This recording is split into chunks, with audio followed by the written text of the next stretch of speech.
الحمد لله رب العالمين له الحمد الحسن والثناء الجميل وأشهد أن لا إله إلا الله وحده لا شريك له وأشهد أن سيدنا ونبينا محمد صلى الله عليه وعلى آله وأصحابه والتابعين لهم بإحسان إلى يوم الدين أما بعد.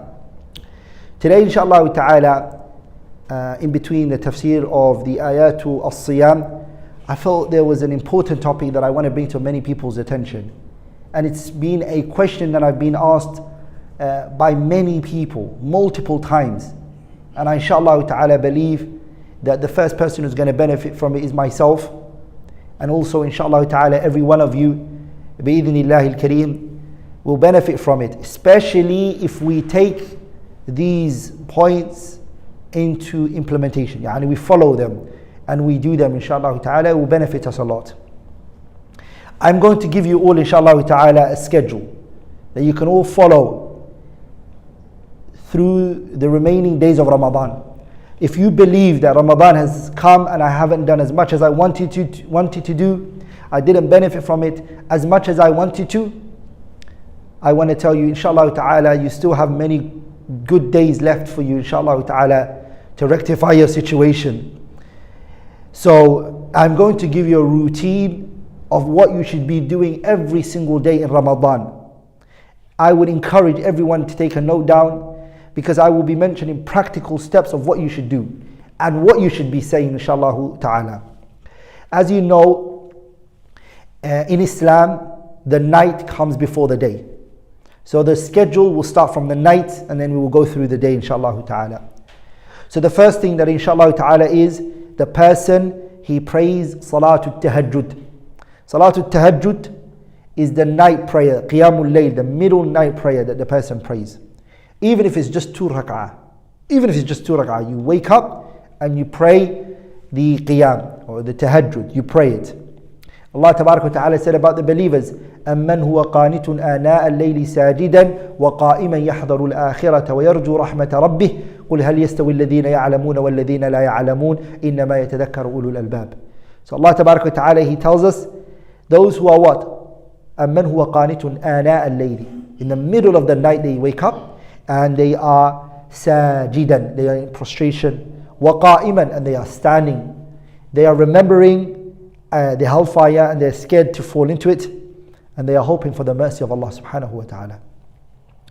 Then I say to the person, after you've prayed your tahajjud, even if it's 2 rak'ah, come with salatul witr. Do your witr. The Prophet sallallahu alaihi wasallam, he said in the hadith, man istayqadha, anyone who wakes up at night time, وَأَيْقَظَ أَهْلَهُ, and he wakes up his family. So the wife wakes up first and she wakes up her husband and she wakes up her children. Or the husband wakes up and he wakes up the wife and the children. You wake up and you wake up your family.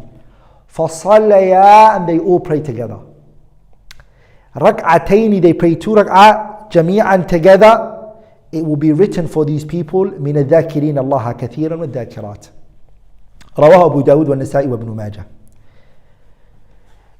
Also, after you've prayed your witr, you've prayed the shafa' and then you've done your witr, then I will say to you, have suhoor. And when you're having the suhoor, make sure you come with the intention and you feel the blessing of Allah subhanahu wa ta'ala. And you also know that this is a sunnah I'm reviving from the sunnah of the Prophet sallallahu alaihi wasallam. The Prophet sallallahu alaihi wasallam, he said in the hadith, Imam al-Bukhari and Muslim both narrated, تَسَحَّرُوا فَإِنَّ فِي السُّحُورِ بَرَكَةً. Have suhoor, for verily in the suhoor there is blessings, there's barakah in it. Also I will say ad-du'a wal istighfar. Sit there, you've eaten your suhoor, Maghrib adhan hasn't come, just do istighfar. Astaghfirullah, astaghfirullah, astaghfirullah, astaghfirullah, astaghfirullah, astaghfirullah. Just say istighfar. Allah Tabarak wa Ta'ala, what did He say? وَبِالْأَسْحَارِ هُمْ يَسْتَغْفِرُونَ. And in the night, before Fajr, bil-ashari means just before Fajr, they are what? They're doing istighfar. They're making istighfar. The Prophet sallallahu alaihi wasallam, he said in hadith Abdullah ibn Musr, the Prophet sallallahu alaihi wasallam, he said, طُوبَى لِمَنْ وَجَدَ. Success, salvation is for the person who finds في صحيفتي, finds in his scrolls the day of judgment, istighfaran kathiran. He finds many istighfar. Yani success. Yani طُوبَى. Good is for the person All he finds in his scale and his righteous deeds and his scroll is astaghfirullah, astaghfirullah, astaghfirullah. Ibn Majah narrated it bisnadin sahih. The person prayed Salatul Fajr. The adhan of Fajr happened. The adhan of Fajr just went on. What do? When the adhan of Fajr happens, pray the Sunnah. Pray the Sunnah before Fajr. The Mu'adhin has done the adhan, pray the Sunnah. The Prophet ﷺ, he said, Rak'ata, the 2 rak'ah. Al-Fajr, the 2 rak'ah of Fajr are khayru min ad-dunya wa ma fiha. It's better than the dunya and everything that is in it. And Imam Muslim narrated this. The 2 rak'ah of Fajr is better than the dunya and everything in it. Then what you do is, you pray the Salatul Fajr with your family, with your children. And once you have prayed the Salatul Fajr and you have done the Salatul Fajr, you give a small, short reminder to your children and your wife and your kids. Little reminder, maw'idah, at-tawjih, at-tarbawi, a little reminder that is befitting the moment and the time. And then once you do that, don't make it too long because they've been praying all night and they've been worshipping Allah. 10 to 15 minutes. Maw'idah, mu'athira, a small short reminder that you have prepared. If you have sons which are a bit old, then ask them to do the reminder. If you have daughters, ask them to prepare the reminder, to do the reminder in front of their father and their mother and everything. Encourage them. Al-ishtighalu bid-du'a. Then what you do is you sit there and you busy yourself with dua and dhikr and the reciting of the Quran. You just busy yourself. You don't move from your musalla, the place you prayed. The Prophet ﷺ told us that the dua that is done between the adhan and the iqamah is never rejected. So between the Fajr adhan and the Fajr iqamah, in between that, the dua you need to make. The Prophet ﷺ, he said, "Ad-du'a la yuraddu bayna al-adhan wal iqamah." Ahmad and Tirmidhi and Abu Dawud narrated it. That the dua that is done between the adhan and the iqamah is not rejected. So you focus on that. You stay in your position once you've prayed your salah, you sit there and you sit there until the sun rises. The Prophet ﷺ, he said, إِذَا صَلَّى الْفَجْرِ, if a person prays Salatul Fajr, تَرَبَّعَ فِي مَجْلِسِهِ, and he crosses his legs and he sits in his position, حَتَّى تَطْلُعَ الشَّمْسِ, and he just stays in his position, doesn't move from it, and stays in that position. And then the person, what does he do? He prays in that place. He prays 2 rak'ah. He doesn't move from his position. In that place, you pray 2 rak'ah. كانت له, for you, O person, is كأجر حجة. For you is like the reward of a hajj and a umrah. تامة تامة تامة تامة. 3 times the Prophet said it. At-Tirmidhi narrated this. Just sit in your position. Just pray, salah, do dhikr, and etc. Remember to do the 2 rak'ah once the sun rises. Okay, it's fully up just when you pray the salah. Don't do it when the sun is rising, because you're not allowed to. These are the times when the salah is prohibited. Also, you make dua. You ask Allah subhanahu wa ta'ala to put barakah in the day for you. Allahumma inni as'aluka khayra ma fi hada al-yawm. Oh Allah, give me the best of this day. And you say, wa'udu bika min sharri ma fihi wa sharri ma ba'dahu. Oh Allah, I seek refuge in you from the evil of this day and the evil of those days to come. The Prophet used to make this dua, sallallahu alayhi wa sallam, as Imam Abi Dawud mentioned.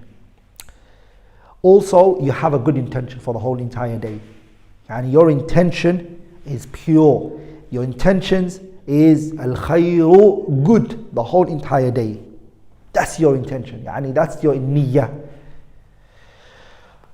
Once you've prayed Fajr and you've prayed your Sunnah, you get up and you do your daily work. The things that you do is, without a doubt, dhikr all through the day. If you've got a job and you're working, then you go to your work. Or if you're working from home and you have work to do, you do your work. Whilst you're doing your work, don't stop saying dhikr. Subhanallah, walhamdulillah, wa la ilaha illallah, wallahu akbar, la ilaha illallah, wahdahu la sharika la, lahul mulk, wa lahul hamd, wa ala kulli shay'in qadir. Just keep saying it, keep saying it, keep saying it, keep saying it. The Prophet ﷺ told us in a hadith that the person, he will not regret the day of judgment anything more than the times he didn't do dhikr and he had the opportunity to do it. Rather, the people of Jannah are going to regret. The Prophet said, لَيْسَ يَتَحَسَّرُ أَهْلُ الْجَنَّةِ. The people of Jannah are not going to regret. فِي الْجَنَّةِ in Jannah.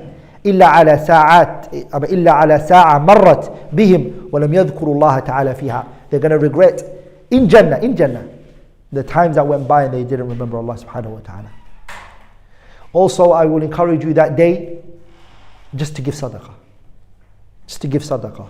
And remember, the Prophet ﷺ told us that the angels will make dua for you by saying, Allahumma a'ti munfiqan khalafa. Oh Allah, give the person who gave sadaqah more in their wealth. Allah, increase it for them. The angels are going to make dua for you. So some of us, a lot of us now, or majority of us, are quarantined in our house, so we can't give money. But there's online ways of giving money. There's direct debits you can do. You can transfer money from one account to another person's account who you know is not leaving the house and they've lost their job. They don't have anyone to pay their rent, electricity, utility bills. They're suffering. Sadaqah. Give sadaqah that day. Stay awake until dhuhr. Whatever you have to do, don't sleep. If you've got work, then do your work. But in between those times when you're doing your work and you're working, your mouth, dhikr, do not stop. Keep it going, continuous. There's no reason for you to stop that. Also, start your day with sadaqah. You will see what will happen when you do that. Start the whole entire day with it. And start your day with it. Get up, give sadaqah to someone. Literally go on your laptop, send money to someone. Or go to someone's house and give them money. Okay? Or help a family relative. Just give sadaqah. If you don't have work, okay, I would say and I would encourage you from dhuhr, from Fajr, you've prayed and you've done your sunnah, until dhuhr, read your Quran. Your body is energetic, you're free, you can do it. Until dhuhr, read Quran. My advice to each and every one of you is to read 10 juz. 10 juz. So you finish the Quran every 3 days in Ramadan. 10 juz. You read the first day, you read 10 juz. Second day you read 10, and the third day you do 10. And you do it between what? Fajr until dhuhr. You read it. You don't move from your position until dhuhr. That's if you don't have a job or work to do. Okay, you're on a holiday or you're off or you've taken leave or because of the coronavirus your company's giving you redundancy or whatever the case may be, till dhuhr. Read Quran. After you've prayed dhuhr, after dhuhr has come in, remember to say what the Imam says. If he says Allahu Akbar, you say Allahu Akbar as the listener. When he says Hayya ala salah, Hayya ala al-falah, you say La hawla wa la quwwata illa billah. Sallu fi buyutikum, when he says that, you say nothing, you're quiet. And then what you do is you call your children and you pray dhuhr with them. Okay, your children might have just woken up at that time because of the tiredness that they endured praying with you or whatnot. So what you do is you pray dhuhr, salatul dhuhr. When you pray salatul dhuhr, remember to have an intention to sleep and make the intention a good intention. Mu'adh ibn Jabal radiyallahu ta'ala anhu, he said, Inni ahtasibu fi nawmati. I have an intention for my sleep in the same way I have intention for when I wake up. I have intention to do good right when I wake up. I also have good intention when I sleep. So what is it, the intention you're going to have? The intention that you're going to have is following the statement of the Prophet, which is وَإِنَّ لِبَدَنِكَ عَلَيْكَ حَقًّا, that your body has rights on you. The Prophet said this to me, so I'm following the statement of the Prophet. Also with the intention of, I'm just going to rejuvenate my body, give it energy that it requires so I can do ibadah for tonight. Okay, etc. Good intention. Everything you're doing in Ramadan, don't forget good intention. There's many sisters who are cooking for their husbands, but they don't get rewarded for it because they're not coming with the intention. They're just doing it because it's habitual for them. You're going to miss out, sisters. There are many brothers who provide for their wives and they're forgetting to make an intention and they're missing out the reward. There are many people who are sending money over to their families and etc. and are forgetting to make an intention, and you don't get a reward for it. You don't get a punishment for it, but you're missing out on the reward.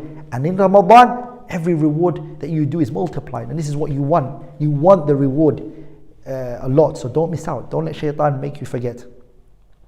So when dhuhr comes in, you go to sleep. Okay? And depending on where you are in the world, some places between dhuhr and asr is very short, and it's not much. So I would say sleep between dhuhr and asr. If between dhuhr and asr is more than 2 hours and a half or more than 2 hours and a half, then I would say don't sleep more than 2 hours and a half. Okay? 2 hours and a half is more than enough for you. And if your dhuhr and asr is 2 hours and a half taqriban, then go to sleep between dhuhr and asr. Sleep. When you sleep, you wake up for asr and you pray with your family and your children. Always remember to pray jama'ah, not to pray alone. If you've got family in the house you can pray with, you pray together. Again, you have a designated place in the house, a musalla. If your house is big and you've got many rooms, it's good to have a musalla, a place where everybody meets and you pray there, because it gives you that feeling, that vibe that this place is a place of worship. Though Asr came in, you remember to pray your sunnah before it, the 4 rak'ah before it. You see, all of the sunnah between dhuhr, after dhuhr and before dhuhr and everything, you're remembering all of that. Okay, brothers and sisters, you're always praying your sunnah al-rawatib, the 12 rak'ah. The Prophet said, Rahimallahu mra'an, may Allah have mercy upon a slave, Salla qabla al-asri arba'an, he prays 4 rak'ah before asr. So you woke up, straight away, the adhan, pray 4 rak'ah before asr. Pray it. Again, between the adhan and the iqamah, there's normally 15 minutes in between it. Give a little reminder to your children again. The reminder is really good to do it in the morning fajr, and it's also very good to do it at asr, because those are the 2 times which are equal to each other. So then whatever you said here and here, it will be very strong in the mind of the child. So you give them a reminder again, your children, your family. If you don't have, except mum and dad, give a reminder to them. If you've got family relatives that are staying over, a little reminder in that, it's very important. I would recommend, if you could you go according to a plan. For example, a kitab that I would encourage is Riyadh al-Salihin by Imam al-Nawawi. It's an amazing book. If you can take a hadith and tell them the hadith and tell them the meaning in the hadith and the benefits that are found in this hadith, because that kitab is based on heart softening. It's a targhib wa tarhib. It's very good. Little reminders on those issues is very good. Once you pray Salatul Asr, once you've prayed Salatul Asr and you've led your children, there are a couple of things you can do. What you can do is, and it's what I encourage brothers to do, is read books on Quran, like Ahkam al-Quran, or especially Kitab al-Tibyani Adabi Hamalatul Quran. I will encourage you to do it. I will encourage you, as some brothers I've seen do, is they read the tafsir of that juz that's going to be, the juz that's going to be led that night for Taraweeh, for example, in the house or even in the masjid. They normally, what they do is they read that juz. They just get the mushaf, they got tafsir, and the tafsir that they use is either one of 2. They either get Tafsir al-Jalalain by Tafsir al-Jalalain by Jalaluddin al-Mahalli and Jalaluddin al-Suyuti, or they get the tafsir of Abdurrahman Nasir Sa'di. And I'll encourage you, Sa'di, because it's very small. You can finish it in Ramadan. If you take 1 juz a day, you can. So read it. And if you can't, no problem, but just read it. That's what some brothers do. And some brothers, what they do is they look at other books like Akhlaq Hamalatul Quran by Imam al-Ajurri's kitab, for instance, or they look at another kitab, At-Tibyan fi Adabi Hamalatul Quran by Imam al-Nawawi. Anything related to the Quran, I will encourage you to do it. I know a group of brothers, what they do is they study tajweed. So what they do is they study kutub tajweed, like Tuhfatul Atfal and Jazariya. It's good. Anything related to the Quran. It's a month of the Quran, so building yourself bonds with the Quran is very good. Some brothers, what they do is they don't do that. They spend time with their family. Yani they help out in the house chores with the wife and the kids, and they do that. And that itself has a reward if you come with the intention to help your spouse and your partner in the iftar and the preparation of the iftar, and you take that responsibility with her, remembering to do your dhikr whilst you're doing your chores and telling her to do the same and working together. It's also something very good. Okay, it's very good. If you could sit with your children and just have a conversation, a healthy conversation with your children, how they are, what are they up to, what do they want to become when they're old, just having healthy discussion with them, and in that mentioning some advices to them, and again coming with a niyyah salihah, a good intention, a great reward will come with it. Also, Maghrib is about to come in now. So you've done that from Asr to Maghrib. Maghrib is about to come in. And once Maghrib is about to come in, there are things that I want you to focus on. Number one, I want you to remember to make dua. Now, there are two opinions regarding the dua al-sabah wal-masa. The one in the sabah, remember you've done it, fajr. The dua al-masa, the evening dua, some scholars they say you do it after Asr, and some scholars they say you do it at Maghrib. Whichever view that you take, do it. And remember that the dua that you do in Ramadan is not rejected. The Prophet ﷺ, he said, three people, لا ترد دعوتهم, their supplication is not rejected. And the Prophet mentioned from the three, as-sa'imu, the one who is fasting, حتى يفطر, until he breaks his fast. So when the adhan of Maghrib, before it comes in, your dua is not rejected. So you make dua. Just before the adhan is about to happen, you make dua. Because once you break your iftar, this one is not in place anymore. So dua. Another thing you can do is, and I mentioned it before, between the adhan and the iqamah. Between the adhan and the iqamah. Some scholars, they took from the hadith that as-sa'imu hatta yuftira means the whole entire month is referring to it. It's not just specific to the day. It's talking about until he breaks his fast, meaning until Ramadan goes. Some scholars, they took that from the hadith.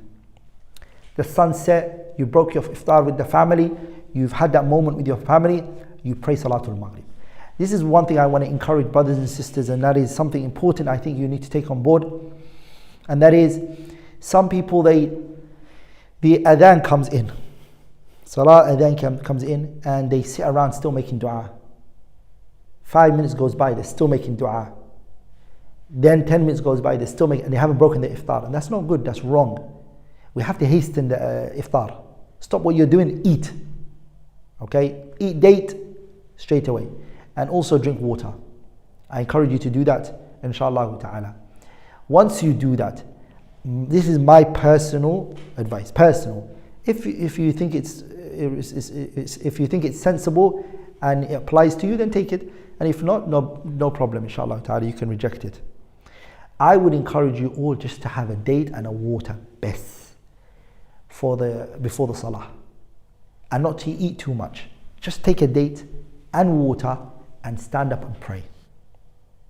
Once you finish the salah, come back and eat. وَلِذَلِكَ, the reason is because my own personal experience, that when you eat too much and you come to the salah, you do not have the khushu'. The mind is preoccupied. Your body is fighting with the food. But if you just break the iftar, by just taking one date, one water, sipping it, straight away getting up for the salah, your body, you've broken the iftar and you follow the sunnah in that regard by hastening the iftar, which you did. And also, you have made sure that you didn't lose the khushu' in the salah. As soon as you have your one date and water, you stand up and you pray the sunnah before Maghrib. So, sunnah. You do the salah, you pray, and you sit in your position and you make dua. And you make dua until the iqamah. Once the iqamah is done, you call your whole entire family together and you pray Salatul Maghrib. Once you pray Maghrib, You sit down and you eat. You finish your iftar with your family and you eat. This, again, I encourage you, brothers, is that help the family in this regard by making sure that you clean the table. Brothers, especially, boys, especially, clean the table, clean the table, and get everything into the kitchen. Don't leave your plates all over the place. Okay? Help the family. This is the month where everybody wants to busy themselves with ibadah. Once this happens, again, helping your family with a good intention is a high reward. So if you go in the kitchen and you help just before Isha comes and clean the house with them, the reward is very high. And the person who's kind and generous in that regard gets a great reward this month. What do you do between Maghrib and Isha? What do you do? If again you are of the opinion that Salatul Maghrib is when the Masa is, then you do your Salat, the Adhkarul Masa. You do your Sunnah after Maghrib. You've done your Iftar. Generally speaking, where we are at right now, the UAE, there's not much time that can be said between Maghrib and Isha. It's very close to each other. And I'm guessing a lot of other countries are the same as well. The time is not too long, it's very short. So generally what I tend to like to do is to use that opportunity to call family members. See how your mum's doing, if you're not in the same country as your mother, your father, your relatives, people around the world, how are they doing? Is everything fine? Are you good? Especially at this time when the coronavirus is high. So calling the family members and finding out how they're doing. Salatul Isha will come in by then. When Salatul Isha comes in, you do wudu again, and I encourage you to do wudu even if you have it. For every salah, renew your wudu. For every salah, because it helps with the khushu'. I also encourage brothers to beautify themselves when they pray in the salahs. Every salah, dress up for it. Yani put yourself ready that you're going to the masjid, like you're going to the masjid. Purify, perfume yourself, get ready, go into the musalla. Don't just wake up and throw yourself into the musalla and pray like that. Pray Isha Jama'ah. Okay? Pray Salatul Jama'ah, Isha Jama'ah with your family and your kids in the musalla. As soon as you pray, 10-15 minutes, give the family to do their salah. Once you pray Salatul Isha, give 10 to 15 minutes for your kids and your wife and to just breathe for a little bit. And then after 10-15 minutes, start the Salatul Taraweeh. Okay? Salatul Taraweeh. If you are not planning to pray Qiyam after that, you're only going to pray Taraweeh, then I would encourage you to delay it as much as you can. To delay the Isha as far and put it back. And pray the Taraweeh late as well. But if not, no problem. Pray Salatul Taraweeh and try to make sure that it's 11 rak'ah. Don't increase from 11 rak'ah. Now that you have control over it, just stick to the sunnah, making it 11 rak'ah. Okay? Not that I'm saying other than 11 rak'ah is an innovation. It's fine, you can do it, but it's best to stick with 11 inshaAllah ta'ala. Once you've prayed the Salatul Taraweeh and you've finished, roughly around 9:30, 10 o'clock you should be finished you should finish your Taraweeh if you started straight after Isha. And if you did it straight away, by 10 o'clock your Taraweeh should be over. 10 o'clock, I would encourage you to go to sleep. Go to sleep straight away, and don't talk to anybody too much. Remember to make your dua after the salah and the adhkar after the salah, and then busy yourself with getting ready to go to sleep. I will encourage you to shower and go to sleep. Shower yourself and go to sleep fresh. Once you go to sleep and you're asleep, put on your alarm to wake up in the last third of the night thuluthul layl al-akhir, when Allah descends to pray your tahajjud. Again, you do your tahajjud. So if you slept 10 o'clock sharp or 10:30 you slept, and you slept until 2:30 for example, you have enough time to pray your tahajjud, and you also have enough to pray your witr, and you are able to what? You are able to also have your suhoor. These are the things that I encourage you to all do. It's a schedule, a profound schedule. If you follow, inshallah ta'ala, you'll see a lot of changes in your Ramadan. Anything which I have said that was wrong or incorrect is from me and shaitan, and Allah and His Messenger are free from it. Subhanakallahumma bihamdik. Ashhadu an la ilaha illallah. Astaghfiruka wa atubu ilayh.